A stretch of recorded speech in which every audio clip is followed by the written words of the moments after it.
Houthi rebels in Yemen have freed at least 5 foreign hostages kidnapped earlier this year, including 2 Americans. All were freed Sunday following negotiations between the rebels and the government of Oman. Details on the talks or why the hostages were kidnapped in the first place are unclear. None of the hostages has been identified. But the New Orleans-based company Transoceanic Development, which helps deliver humanitarian aid, says one of its employees, Scott Didden, is among them.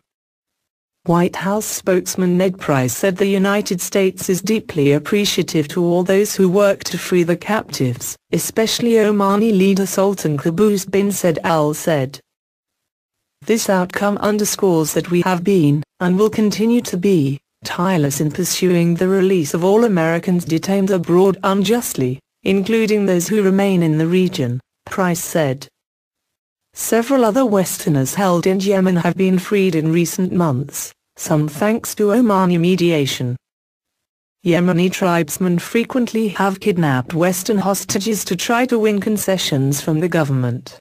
Nearly all were eventually freed unharmed. But U.S. journalist Luke Summers and a teacher from South Africa, Pierre Kirky, were killed during a failed attempt by U.S. forces to rescue them from al-Qaeda last year. Iranian-backed Houthi rebels seized Yemen's capital, Sana'a, last year, forcing the internationally recognized government to flee to Saudi Arabia. Heavy fighting on the ground and Saudi-backed airstrikes on the rebels have created a humanitarian catastrophe in Yemen, with 80% of its population in desperate need of food and aid. The United States is demanding that all sides take part in peace talks without preconditions, saying it is clear the Yemeni people want the fighting to end as soon as possible.